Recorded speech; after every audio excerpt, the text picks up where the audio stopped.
Hello everyone, আজকের ভিডিওতে আমরা কথা বলবো ঠান্ডা হওয়ার মেশিন নিয়ে। এসি নিয়ে কথা বলতে চাই।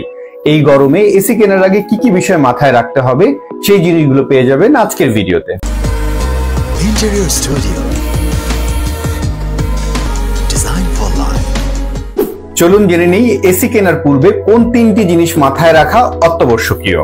এসি কিনতে গিয়ে যে তিনটা বিষয় প্রথমেই আমাদের গুরুত্ব আরোপ করতে হবে, একটা হচ্ছে কোন ব্র্যান্ডের এসি আপনি পারচেস করছেন, নাম্বার 2 কোন টেকনোলজিটাকে আপনি মাথায় রাখছেন, নাম্বার 3 আপনার রুমের সাইজ কত। এই তিনটা জিনিসকে মাথায় রেখে যদি আপনি আপনার এসিটা নির্বাচন করেন, সেই ক্ষেত্রে এই গরম থেকে আপনি রক্ষা পেতে পারবেন এবং আপনার কষ্ট অর্জিত অর্থের সঠিক ব্যবহার হবে। বাজারে এত নামি দামি ব্র্যান্ডের মধ্যে কোন ব্র্যান্ডটা আমি আমার বাসার জন্য সিলেক্ট করব, সেটা নির্ধারণের জন্য আমাকে মাথায় রাখতে হবে সেই ব্র্যান্ডের ওয়ারেন্টি পলিসি কেমন এবং সেই ব্র্যান্ডের কম্প্রেসারের ওয়ারেন্টি আছে কিনা।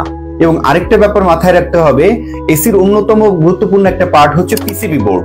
সেই পিসিবি বোর্ডের ওয়ারেন্টি আছে কিনা এবং এসি কেনার সময় স্টার রেটিং এর দিকে আপনারা যথেষ্ট মনোযোগী হবেন। আপনারা দেখতে পাবেন প্রত্যেকটা ব্র্যান্ডের এসিতে স্টার রেটিং দেয়া আছে। যত বেশি স্টার রেটিং তত বেশি এসি ভালো এবং প্রাইস কিছুটা বেশি হবে। তারপরেও আপনারা স্টার রেটিংটাকে মাথায় রেখে এসি পারচেস করবেন। আরেকটা গুরুত্বপূর্ণ পার্ট হচ্ছে এসি কেনার সময় অনেকে দ্বিধাদ্বন্দ্বে পড়ে যাই, ইনভার্টার এসি কিনবো না নন ইনভার্টার এসি কিনবো।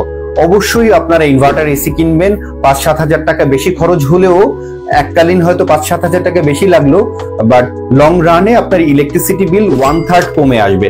তাই এই 21st সেঞ্চুরিতে এসে 2024 সালে এসে নন ইনভার্টার এসি কেনার কোনো যুক্তি নাই।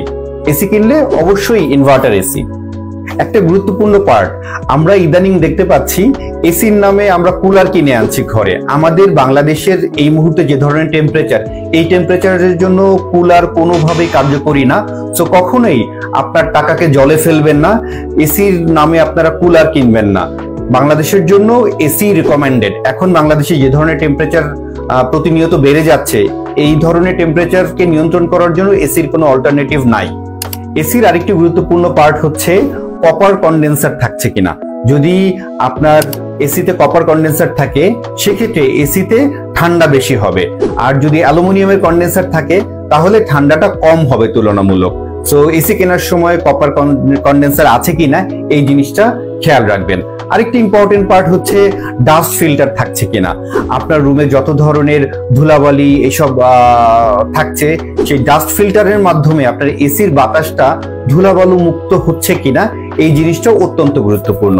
আপনি যেই ঘরে বা আপনার যেই রুমটিতে এসি ব্যবহার করবেন, সেই রুমের সাইজ এসি কেনার সময় খুব গুরুত্বপূর্ণ ভূমিকা পালন করবে।